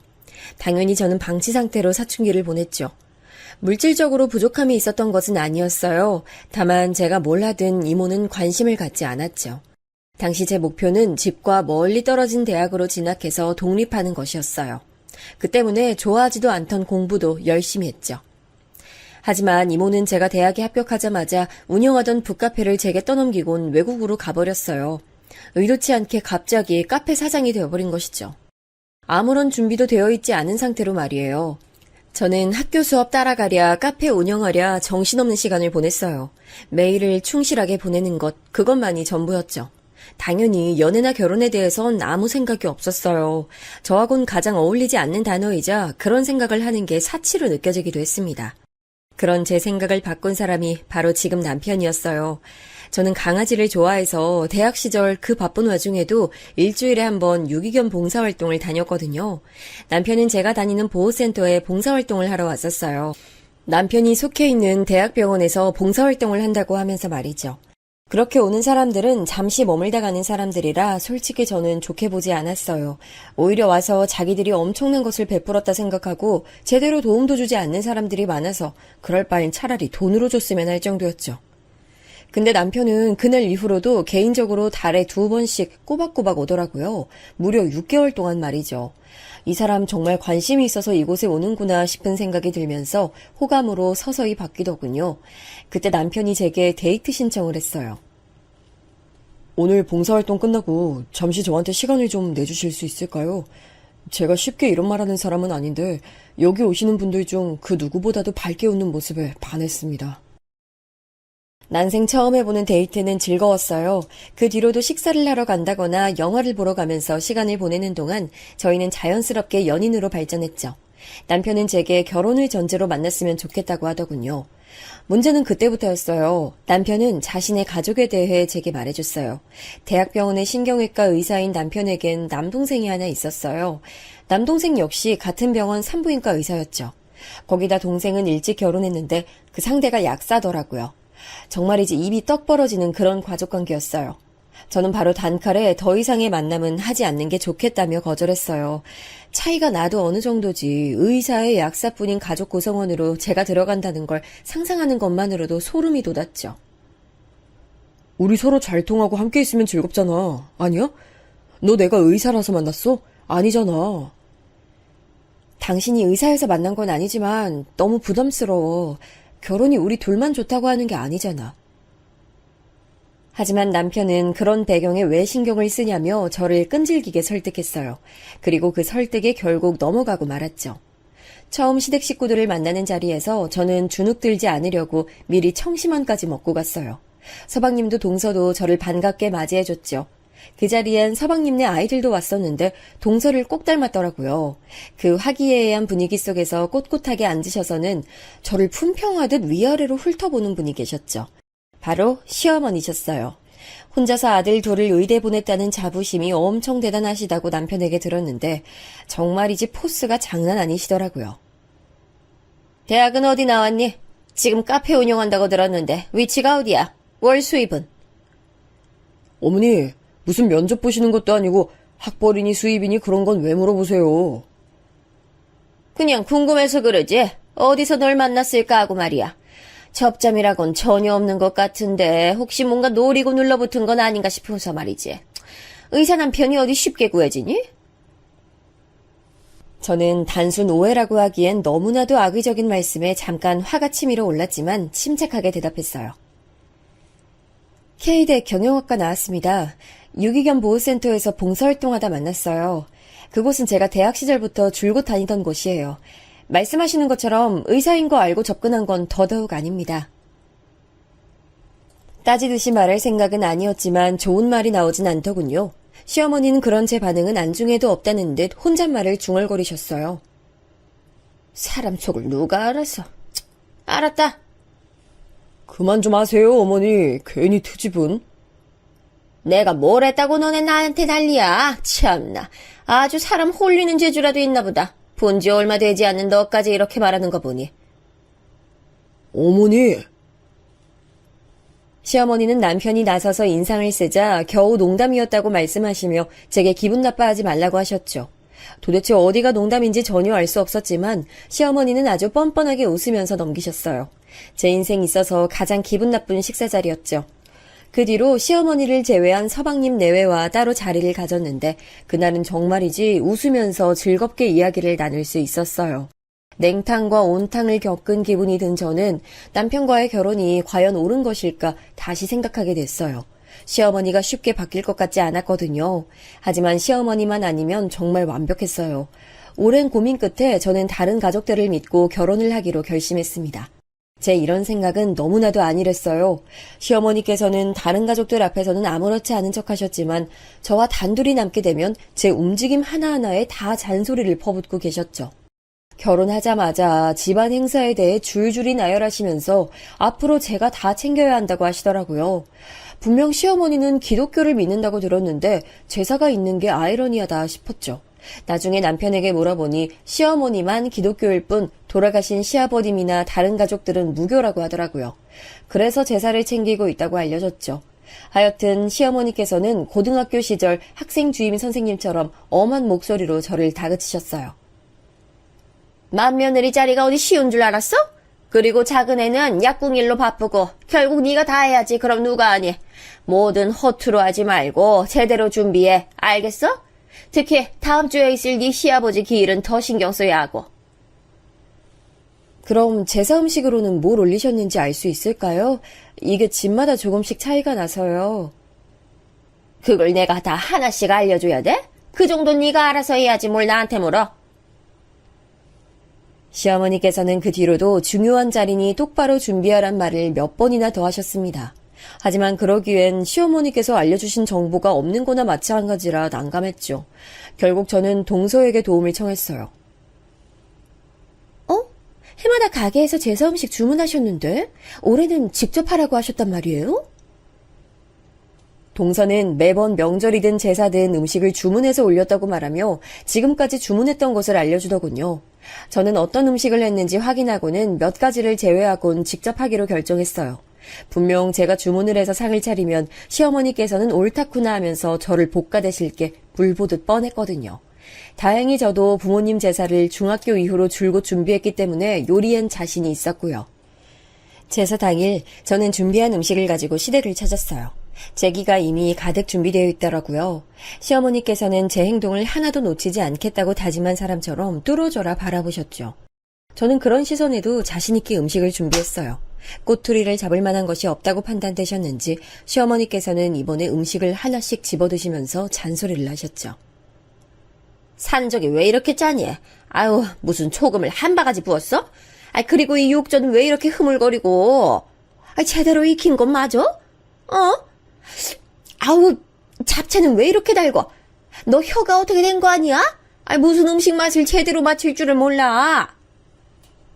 저는 몇 번을 먹어도 평범한 맛이었는데 도대체 시어머니께서는 왜 이렇게 지적이 많으실까 이해가 되지 않았죠. 그럼 어머니께서 간을 좀 맞춰주세요. 그럼 제가 기억했다가 다음에 제대로 할게요. 참다 못한 제가 조미료통을 앞으로 내밀며 시어머니께 말씀드렸죠. 시어머니께서는 제가 그렇게 나올 줄 모르셨던 건지 잠깐 당황하는 것처럼 보였지만 이내 노발대발하셨어요. 이게 시어머니를 아랫사람 부리듯이 부리려고 하네? 지금 너 내가 한 소리 했다고 이러는 거야? 세상에 어디 며느리 무서워서 무슨 말을 하겠어? 이렇게 눈을 부라리면서 덤비는데 아이고 무섭다 무서워. 어머님, 제가 언제 눈을 부라렸다고 그러세요. 아직 제가 가족들 입맛을 모르니 알려달라고 말씀드린 건데. 아주 끝까지 치만 잘랐지. 됐다 됐어. 이래서 가정교육이 잘 되어 있는 애를 들여야 된다니까. 시어머니께서는 더 이상 저와는 말을 섞고 싶지 않다고 말씀하시면서 안으로 들어가셨어요. 저는 속으로 화를 삼키면서 상차림을 마무리했죠. 상황을 모르는 남편과 서방님은 오자마자 저번보다 음식이 맛있다고 좋아했죠. 동서도 제게 음식을 정말 잘하시는 것 같다며 부럽다고 말했고요. 가족들 칭찬이 이어지자 시어머니 표정은 점점 더 험악하게 변했어요. 힘들게 만든 요리를 가족들이 맛있게 먹으면서 칭찬해 주셔서 기분은 좋았어요. 하지만 시어머니의 표정을 보니 앞으로 더 험한 일들이 생기지 않을까 걱정이 되기도 했죠. 시어머니께서는 아들들 앞이라고 아무 말씀도 하지 않으셨죠. 그리고 제 걱정은 금방 현실이 됐어요. 서방님과 동서 사이엔 아이가 둘이 있었는데 어린이집을 다녀오면 동서가 퇴근할 때까지 시어머니께서 돌보고 계셨다고 해요. 하루는 저녁 약속이 있으시다고 하시면서 제게 두 아이를 케어하라고 하시더니 그 뒤로는 계속 저더러 챙기라고 하셨어요. 딱히 할 일도 없는데 그거라도 하라고 말이죠. 워낙 순한 아이들이라 힘든 점은 없었어요. 낯가림이 있는 것도 아니었고요. 거기다 제가 북카페를 하다 보니 책상 외에도 편하게 누워서 책을 볼 수 있도록 개인 공간을 만들어뒀거든요. 그중에서 계산대에 가장 가까운 곳에 장난감과 책을 넣어두면 울지도 않고 자기들끼리 너무 잘 놀더라고요. 하지만 둘 다 남자아이라 장난기가 얼마나 심한지 조금만 신경을 딴 곳에 두고 있으면 자기들끼리 싸우기도 잘 싸워서 늘 정신이 아이들에게 가 있어야 했죠. 하루는 자기들끼리 책으로 장난을 치다가 손을 베었더라고요. 음료를 만들고 있는데 둘이서 피가 난다고 쪼르르 달려오는데 심장이 멈추는 기분이 들었죠. 피가 금방 멈추긴 했는데 생각보다 깊게 베인 것 같아서 보는 제가 다 눈물이 날 것 같았어요. 아이들은 눈물 하나 흘리지 않는데 말이죠. 저녁에 동서가 아이들을 데리러 왔는데 너무 미안하더라고요. 동서는 이 정도는 다친 것에 들지도 않는다고 하면서 남자아이들이라 더 심하게 다친 적도 한두 번이 아니라며 괜찮다고 하지만 마음은 여전히 무거웠어요. 그런데 동서가 돌아간 뒤 얼마 되지 않아 시어머니께 전화가 왔어요. 너는 애도 제대로 못 돌보고 뭐 하는데? 길에서 방금 만났는데 손을 다쳤더라? 내가 애 좀 보라고 했다고 혹시 괴롭혔니? 아니면 화풀이라도 했어? 저는 무서운 소리를 아무렇지 않게 말씀하시는 시어머니 때문에 머릿속이 하얗게 변했어요. 아니 어떻게 하면 제가 아이들을 괴롭혔다고 생각하실 수 있는지 정말이지 참기 힘들었죠. 어머니, 제가 뭘 했다고 그런 무서운 말씀을 아무렇지 않게 하실 수 있어요? 아이들끼리 책 보면서 장난치다 다친 거예요. 제가 손님 음료 만든다고 잠시 한눈 판 건 맞지만 제가 아이들을 괴롭혔다뇨. 손님이 있으면 얼마나 있다고. 그리고 일하는 애들도 있다며. 근데 네가 뭘 해? 안 봐도 뻔하지. 지 새끼들 아니라고 그냥 처박아두고 나 몰라라 했겠지. 어머니, 제가 하는 게 그렇게 불안하시면 그렇게 말씀하지 마시고 어머님이 하시면 되겠네요. 제 말에 시어머니께서는 어디서 어른한테 이래라 저래라 하느냐며 더 화를 내셨죠. 그 이후로도 한참을 더 소리를 지르시더니 시어머니께서는 두고 보자고 하시면서 전화를 끊어버렸어요. 얼마 뒤 남편이 들어오면서 오늘 애들 다친 얘기를 하더군요. 이미 시어머니 때문에 예민해져 있던 저는 남편에게도 따발총 쏘듯이 오늘 일을 설명하고는 도대체 왜 제가 범죄자 취급을 받아야 하느냐고 따져 물었어요. 그런 제 모습에 남편도 당황한 듯 제게 잘못했다고 말하려고 물어본 것이 아니라고 했죠. 퇴근길에 시어머니 전화를 받았고 혹시 아이들이 많이 다친 건가 싶어서 동서에게도 전화를 했다고 하더라고요. 난 그냥 너한테 사과하고 싶어서 어머니가 갈수록 억지를 부리시는 것 같아서 재수씨도 나도 너무 미안해서 사과를 하려고 물었던 거야. 미안. 저는 순간 욱해서 남편에게 화풀이를 한 것이 괜히 부끄러웠죠. 남편은 아이들이 큰엄마 가게에서 노는 것이 할머니와 있을 때보다 100배는 더 재미있다고 했다며 시어머니 말에 신경 쓰지 말라고 했어요. 저는 왈칵 눈물이 쏟아질 것 같았어요.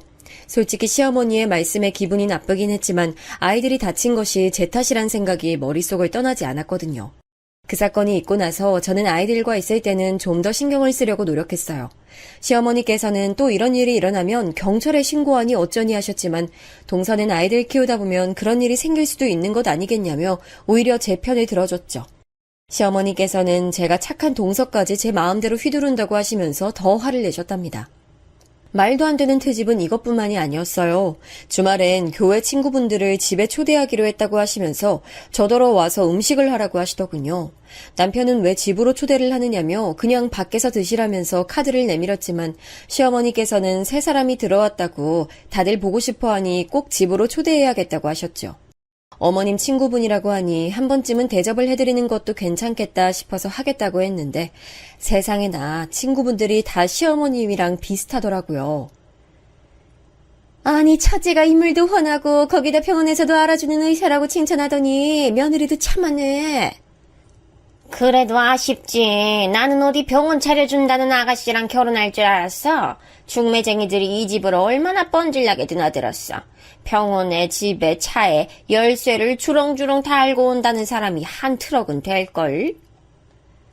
병원 교수님들도 자기 딸이랑 만나보라고 몇 번이나 말했다는데 어쩌겠어. 지가 좋다는데. 시어머니와 친구분들은 저 들으라는 식으로 큰 목소리로 얘기를 나누셨죠. 솔직히 남편의 조건이 좋다는 건 그래서 선자리가 많이 들어왔다는 건 잘 알고 있는 사실이었어요. 특히 교수님들이 이야기는 남편이 직접 제게 이런 일이 있었다고 얘기해주기도 했고요. 알고 있었다고 해서 이렇게 듣는 게 마음 편한 일은 아니잖아요. 답답한 마음에 물을 몇 컵이나 마셨지만 입안이 쓰더군요. 하지만 문제는 한 번이라고 생각했던 이 일이 거의 매주 있었다는 거예요. 시어머니께서는 그 뒤로 주말만 되면 저를 불러 식사 준비를 시키시더라고요. 하루는 남편도 참기 힘들었는지 일찍 퇴근해서는 시어머니께 앞으로 교회에서 식사를 하고 오셨으면 좋겠다고 나서서 한마디 했죠. 세아가 음식 솜씨가 좋다고 다들 오고 싶어 하는데 그럼 어떻게 하니? 이 사람이 요리사는 아니잖아요. 앞으로 주말에 이 사람이랑 갈 곳이 좀 있어서 그러니까 식사는 어머니께서 해결하세요. 세아가가 그러디? 아니 고작 점심 몇 번 부탁한 거 가지고 너한테 뭐라 그래? 나 참 아주 시어머니 머리 꼭대기에 앉으려고 하는구나. 남편은 왜 그렇게 말씀하시냐고 했지만 시어머니께서는 자식 새끼 낳아봤자 소용없다며 알아놓으셨죠. 그렇게 끔찍하게 여기는 아들들이 와도 본체반체 하시고요. 가시방석이라는 것이 이런 자리인가 싶더군요. 시어머니께서 연락이라도 하신 것인지 저녁엔 서방님과 동서도 왔어요. 아이 참 어머니도 그런 일이 있으셨으면 저희한테 말씀하셔야죠. 저희가 근사한 요리사 붙여드릴게요. 전문가로 불러드릴 테니까 그만 마음 푸세요. 내가 지금 고작 점심 가지고 그러는 걸로 보여? CM이가 뭘 좀 하라고 했다고 쪼르르 너희 형한테 가서 고자질하는 게 그게 괘씸하다는 거야. 그리고 그걸로 하라 하지 마라 와서 얘기하는 네 형 좀 봐. 내가 자기를 어떻게 키웠는데. 그이한테 따로 이야기한 거 없어요, 어머니. 오해세요. 오해? 내가 무슨 오해를 했는데? 네가 중간에서 그렇게 안 했으면 큰애가 나한테 와서 싫은 소리 했겠어? 차밭대는 것 좀 봐라. 아주 영악하기까지. 내가 이래서 개나 소나 집 들이면 안 된다고 했던 거야. 남편은 결국 참지 못하고 이렇게 경우 없이 말씀하실 거면 다시는 오지 않겠다고 말하며 자리를 박차고 나갔죠. 시어머니는 어딜 가느냐고 소리를 높이셨지만 저는 조용히 남편을 따라 나갔어요. 한마디 쏘아붙일까 하다가 그래도 어른이시고 남편이 저렇게 화가 났는데 저까지 거들면 일이 더 커질 것 같아 그냥 나왔습니다. 방문 너머로 화를 내는 어머니와 그런 어머니를 달래고 있는 서방님과 동서 목소리가 들렸어요. 솔직히 이런 일이 자꾸 생기다 보니 정말 제가 이 집에 들어와서 분란을 만드는 게 아닌가 그런 생각이 들더라고요. 제 복잡한 마음과는 다르게 한동안은 정말 조용히 지낼 수 있었어요. 얼마 후 시어머니 생신이 됐어요. 선물을 뭘 해야 하나 한참 고민했죠. 남편은 현금을 드렸다면 그냥 속 편하게 그걸로 넘기자고 했어요. 저는 잘됐다 싶었죠. 솔직히 취향이 어떠신지도 모르겠고 제가 좋다고 생각한 걸 선물했다가 오히려 역효과가 있겠거니 싶었고요. 동서와도 얘기를 맞춰 현금으로 준비해서 꽃다발과 함께 선물 드렸어요. 그런데 봉투를 열어보시더니 소리나게 탁 내려놓으시더라고요. 너는 시애미 생일에 고작 돈 몇 푼에 이딴 꽃다발이 끝이야? 만며느리나 돼서 정성도 없고 센스도 없고 도대체 넌 뭐하는 애야? 처음 시집와서 맞이하는 시애미 생일에 정말이지 너는 못 배운 티를 이렇게까지 내야겠어? 어머니 취향을 제가 아직 몰라서요. 동서랑도 의논해서 준비했는데 왜 그렇게 말씀하세요? 너랑 작은 애랑 같니? 왜 끌어들여? 정신없이 바쁜 애랑 비교를 하다니 진짜 염치도 없지. 작은 애는 너처럼 놀고 먹는 애가 아니잖아. 어머니, 말씀이 너무 지나치시잖아요. 놀고 먹다니요. 내가 어디 틀린 말 했어? 우리 아들 꼬여대서 떡하니 들어앉았으면 나 죽었다 하고 죽은 듯이 지내진 못할 망정 어디서 따박따박 말대꾸해. 진짜 우리 아들은 네가 이뤄낸 거 알고는 있니? 동서가 눈치를 보며 시어머니를 말리자 시어머니는 헛기침을 하시면서 잠시 동서에게 시선을 주셨어요. 아유, 됐다. 네가 저런 것도 형님이라고 얼마나 마음고생 많니? 내가 다 알아. 아니에요, 어머니. 형님께서 얼마나 좋은 분이신데요. 어머니께선 제가 매번 동서 괴롭히는 것처럼 말씀하시는데요. 제발 억지 좀 그만 쓰세요. 현금으로 드리는 게 어머니 불편하게 만들었다면 그건 죄송한데요. 그렇다고 말씀을 그렇게 하실 필요는 없잖아요. 저는 뒷머리가 빳빳한 게 머리가 어지러웠어요. 속도 불편하고요. 여기 조금이라도 더 있다간 크게 사고를 칠 것 같아 저는 벌떡 일어났지만 그대로 바닥에 주저앉았죠. 몸에 힘이 하나도 들어가지 않았어요. 정신을 차리니 보이는 건 하얀 천장이더군요. 남편을 비롯한 시댁 식구들 얼굴이 보였죠. 정신이 들어? 어디 불편한 데는 없고 아픈 데는? 남편이 놀란 얼굴을 하며 물었어요. 온몸이 푹 처진 게 무거웠지만 어지러운 것은 많이 사라졌더라고요. 괜찮다고 말하자 서방님께서 임신하신 걸 알고 있었냐고 물었어요. 저는 전혀 예상하지도 못했던 말이라 깜짝 놀랐죠. 평소에도 날짜가 들쑥날쑥이라 이번에도 그러려니 하고 있었지 임신이라곤 전혀 생각하지 못했거든요. 놀란 제 얼굴에 동서가 무척이나 기쁜 얼굴로 축하한다고 말했죠. 결혼하고 나면 언젠가 부모가 될 수 있다는 것을 머리론 알고 있었지만 실제로 제게 일어날 수 있다고는 전혀 생각하지 못했거든요. 저는 엄마가 된다는 사실에 눈물이 날 만큼 너무 행복했어요. 남편은 거듭 축하한다고 말하면서 저를 안아줬죠. 하지만 시어머니는 저희와는 생각이 다른 듯했어요. 어떻게 된 애가 지가 임신한 줄도 몰라. 그렇게 모자라서는 나중에 애한테 뭘 가르칠 수 있겠어? 진짜 기가 막혀서. 따뜻했던 병실 안의 공기가 삽시간에 얼음판으로 바뀌었죠. 시어머니께서는 불만 가득한 표정을 하고 계셨어요. 며느리가 아이를 가졌다는데 어떻게 저런 표정을 지을 수 있는지 이해할 수 없었죠.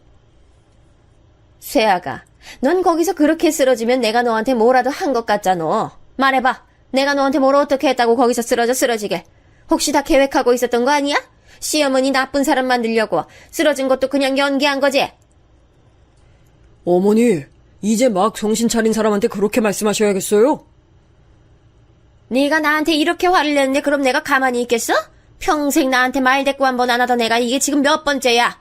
너 새아가 만나고 나서부터 출근 내가 무슨 못된 시어머니라도 되는 것처럼 나만 가지고 들들 볶자 너. 내가 어떻게 가만히 있어? 시어머니께서는 화를 참지 못하고 씩씩거리시며 소리를 지르셨어요. 서방님은 병실에서 소리를 지르시면 어떻게 하냐며 시어머니를 말렸지만 소용없었죠. 너도 형이랑 똑같아. 형이 옷 나가면 말릴 생각을 내야지. 매번 도대체 너희는 생각이 있는 애들이야 없는 애들이야. 하나같이 얼빠져서는. 시어머니께서는 자식을 허투루 키웠다고 말씀하시곤 문이 떨어져 나가라 세게 닫고 가버리셨어요. 병실에 남은 우리는 서로 눈치만 보며 한숨을 내셨죠. 서방님은 제게 안정기가 올 때까지는 조심해야 한다고 신신당부를 하면서 3일 정도 입원을 권했어요. 저는 그렇게 나간 시어머니가 신경이 쓰이긴 했지만 남편 말처럼 뱃속 아이만 생각하기로 했죠. 퇴원하고 나서도 한동안은 집 밖에 나가는 걸 조심했어요. 남편이 절대 안정이라고 외치며 집에만 있어야 한다고 해서 시어머니도 저를 찾지 않으시더라고요. 정말이지 결혼하고 이렇게 평화로웠던 순간이 얼마만인가 싶을 정도로 매일이 좋았어요. 하지만 이런 평화는 길지 않았죠. 갑자기 시어머니께서 도시락을 가지고 찾아오셨더라고요. 임신하고 나서 제대로 밥은 챙겨 먹는지 궁금해서 왔다고 하시면서 도시락을 꺼내셨죠. 입덧을 하는 것은 아닌데 제가 음식을 잘 못 먹고 있었거든요. 남편도 그 일로 걱정이 많았는데 혹시 시어머니께 그런 말을 전해서 이러시나 싶은 생각이 들었죠. 시어머니께서는 도시락을 제 앞에서 펼치고는 어서 먹어보라고 젓가락을 내미셨어요. 도시락에는 하나같이 기름진 것들로 가득했죠. 저는 아침 먹은 지 얼마 되지 않은 시간이라 식욕이 전혀 없었어요. 시어머니께 지금은 배가 고프지 않다고 말씀드리면서 점심으로 챙겨 먹겠다고 했어요. 아니, 내가 너 먹으라고 해왔다는데 한 입 좀 먹으면 어때서? 어른이 이렇게까지 했으면 너도 못 이기는 척 그냥 받아주면 안 되니? 아유, 어떻게 이렇게 못되게 굴어? 어머니 아니에요. 제가 원래 많이 먹질 못하는데 오늘 아침을 간만에 많이 먹어서 그래요. 진짜 제가 나중에 챙겨 먹을게요. 정말이에요. 나중엔 무슨 나중에야. 아무리 배가 불러도 그렇지 먹는 신용이라도 좀 해야 될 거 아니야? 시어머니께서는 동그랑땡 하나를 집어들더니 억지로 제 입 앞까지 들이대시면서 빨리 먹으라고 강요하셨어요. 튀김 냄새가 역하게 느껴졌죠. 저는 억지로 하나라도 먹어야 되나 고민이 됐어요. 그때 갑자기 제 폰이 울렸습니다. 시어머니는 신경 쓰지 말고 어서 먹으라고 하셨지만 저는 잽싸게 일어나 폰을 들었죠. 가게에서 중요한 연락이 오기로 했다고 핑계를 대며 문자를 확인했어요. 시어머니는 험한 말을 중얼거리시며 젓가락을 놓으셨죠. 문자를 보니 동서에게서 왔더라고요. 그런데 그 내용이 좀 이상했어요. 형님, 어머니가 가져오신 건 뭐든 절대 먹지 마세요. 저는 깜짝 놀랐어요. 동서가 시어머니가 우리 집에 오신 건 어떻게 알고 있으며 심지어 거기다 먹을 걸 가지고 왔다는 사실은 어떻게 안 건지 소름이 돋았죠. 저는 동서 말대로 시어머니의 반복되는 요구에도 끝까지 음식을 입에 대지 않았어요. 시어머니께서는 자신의 성의를 무시한다고 화를 냈지만 저는 거듭 죄송하다는 말씀만 드렸죠. 됐다. 입이 뭘 고급이라서 이렇게 빼는지 모르겠지만 내 정성을 무시한 건 내가 똑똑히 기억하마. 결국 버럭 화를 내신 시어머니는 나중에라도 꼭 먹으라는 말과 함께 가버리셨죠. 저는 온몸에 진이 다 빠진 기분이었어요. 냉장고에 넣어둘 생각으로 도시락을 다시 정리하는데 벨소리가 울렸죠. 동서가 숨을 몰아쉬고 있더라고요. 이 시간이면 약국에 있어야 할 사람이 여긴 무슨 일인가 의문이 들었죠. 문을 열어주자 동서는 인사도 하지 않고 도시락으로 돌진하며 시어머니가 가져온 게 이거냐고 묻더군요. 저는 황당해서 고개만 끄덕였죠. 동서는 시어머니께서 가져온 가방에 음식을 쓸어 담듯이 담았어요. 저는 이게 무슨 일이냐고 물었지만 동서는 아무것도 먹지 않은 게 확실하냐고 물었죠. 이거 말고 또 가져오신 건요? 형님 정말 아무것도 안 드신 거 확실하죠? 그냥 냉장고에 넣어두려고 정리만 하고 있었어. 동서는 그제야 안도의 숨을 내쉬고는 무슨 밀봉이라도 하듯 도시락을 자신이 가져온 종이 가방에 넣었죠. 동서 얼굴은 하얗게 질리다 못해 창백하기까지 했어요. 동서에게 물을 건네며 괜찮냐고 물었죠. 평소 동서는 어떤 상황에서도 침착한 편이라고 생각했던 터라 이런 상황이 이해가 되지 않았어요.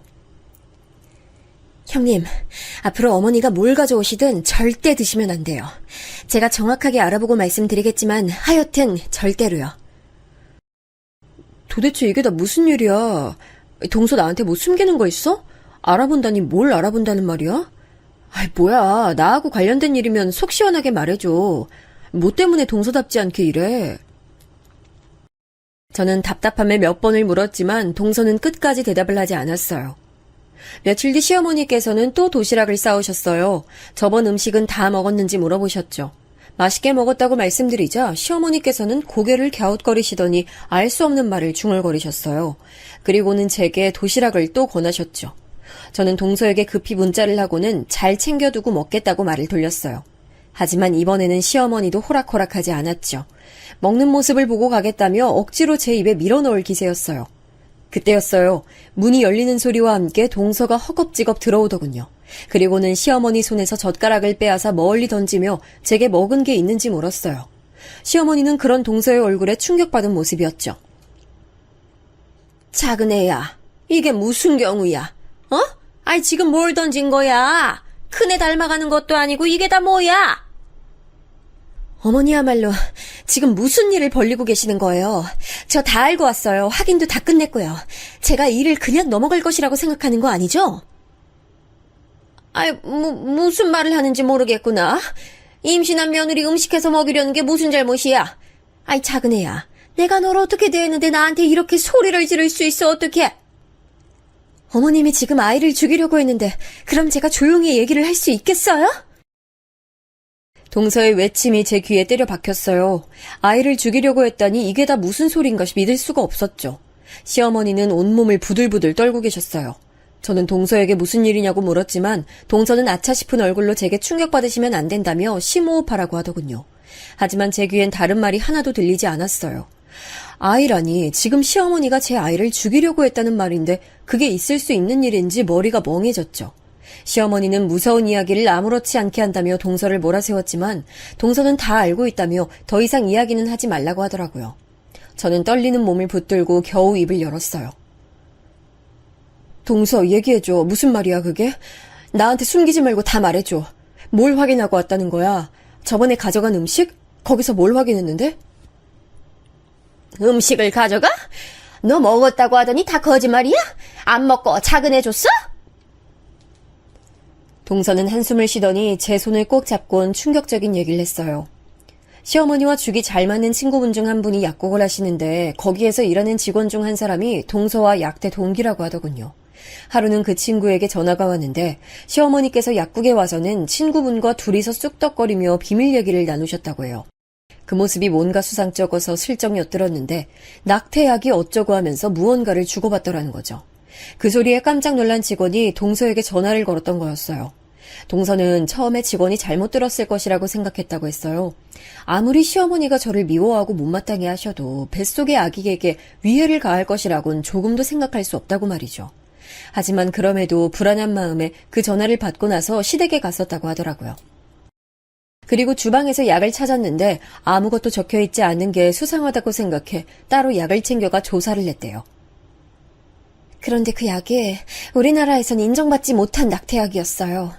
시댁에 갔더니 약 절반이 없고 음식한 흔적만 남아서 형님께 문자 드렸고요. 그리고 오늘 그 결과가 나왔는데 음식에서 그 성분이 다량 검출됐고요. 지인한테 부탁해서 제일 빨리 알아봐 달라고 했거든요.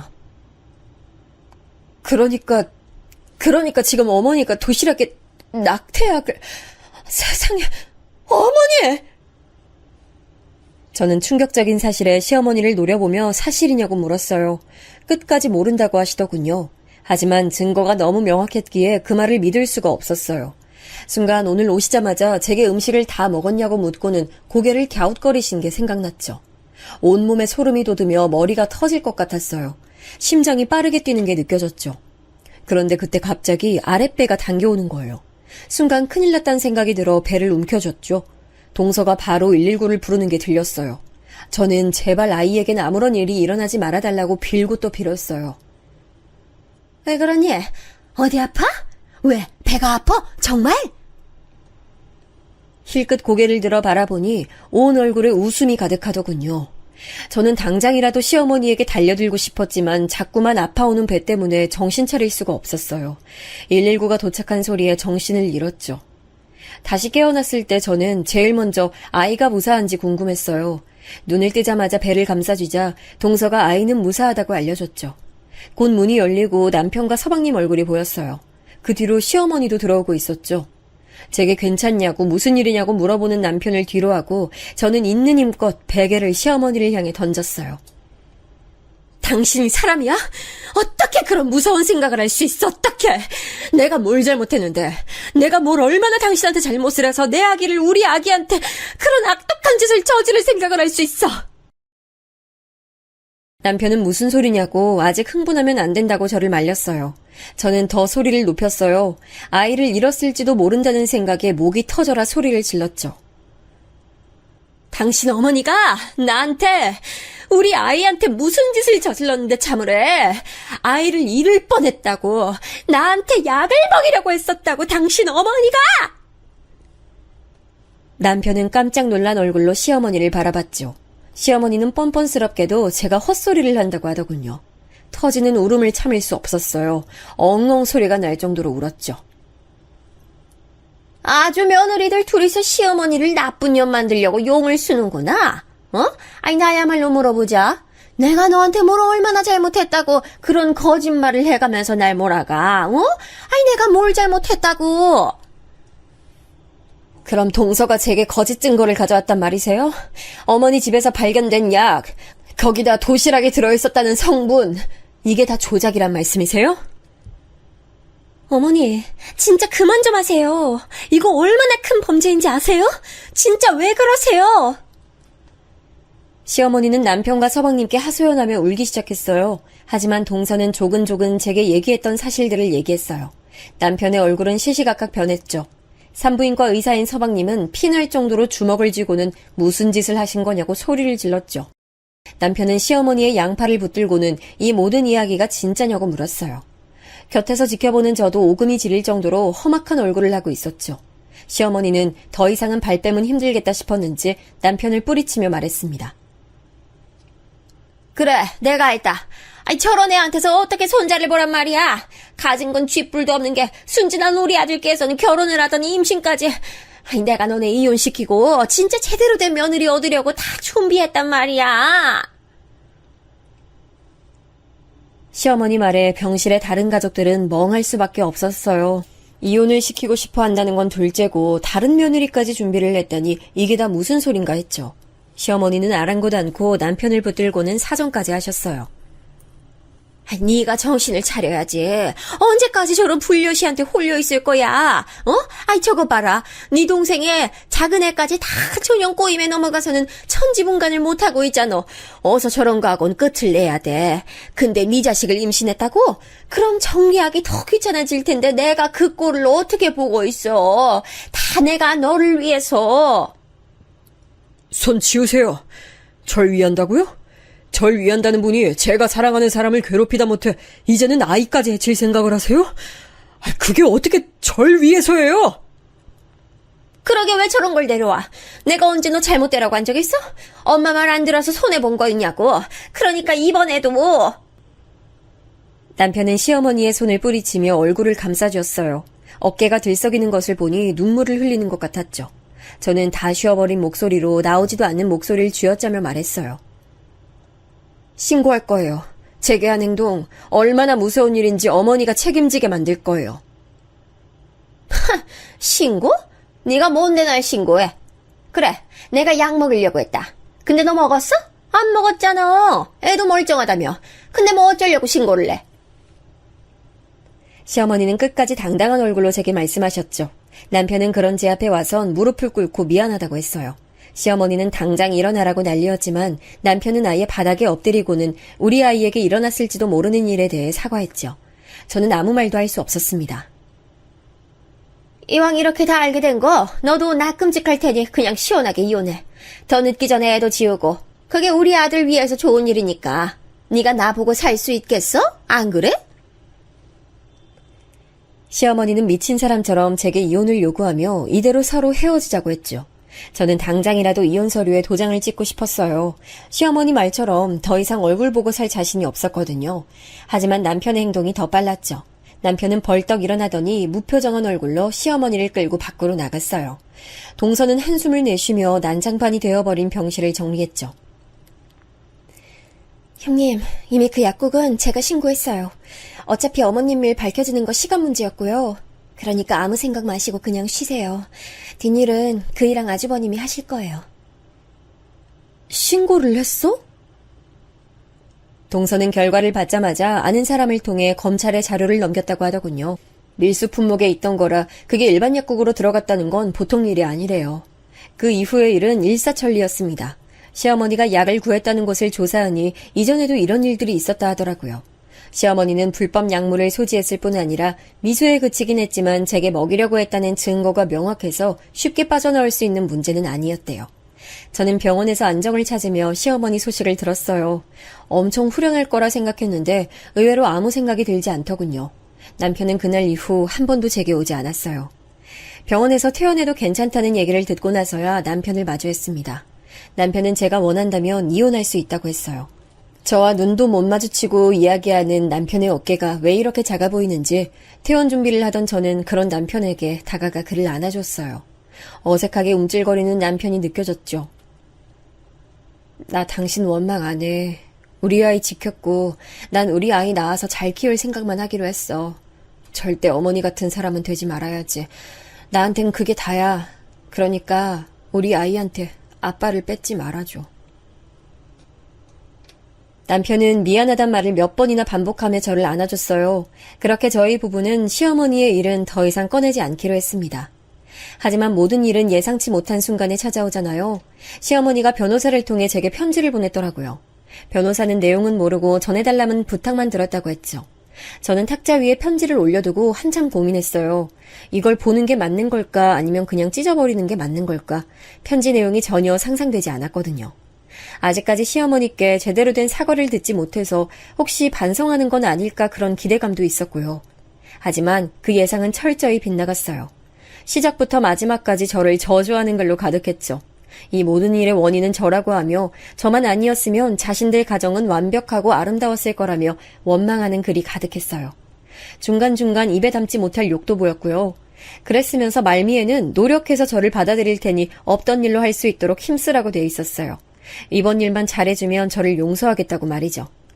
허탈했습니다. 사람은 쉽게 변하는 게 아닌데 무언가를 느끼고 반성하고 있을지 모른다는 상상을 한 제가 바보같이 느껴졌죠. 저는 퇴근한 남편에게 편지를 보여줬고 남편은 변호사에게 이런 편지를 전달한 것에 대한 분노를 표출했습니다. 모든 건 법대로 다 정리될 겁니다. 그리고 더 이상 저희 형제들과 어머니 엮을 생각 마세요. 저희는 이제 상관없는 사람들입니다. 남편은 제게 시어머니와 모든 걸 끊어내기로 이야기했다고 말해줬죠. 서방님도 남편도 더 이상은 시어머니의 자식으로 살 생각 없다고 말이에요. 생각보다 훨씬 더 단호한 남편 행동에 제 마음이 더 아팠어요. 천륜을 끊겠다고 말하는 것과 다름없는데 말이죠. 하지만 남편은 더 이상의 이야기는 하고 싶지 않다면서 입을 닫았어요. 그날 이후 저는 정말 시어머니에 대한 이야기를 단 한 줄도 들을 수 없었어요. 남편에게 불어 이야기를 하지도 않았고요. 시간은 정말 빠르게 흘러 저는 출산했습니다. 그리고 이사도 했고요. 서방님 내외와 저희 부부가 함께 살 단독주택을 구했거든요. 매일 정신없는 하루를 보내다 보니 시어머니에 대한 기억도 점점 흐릿해지더군요.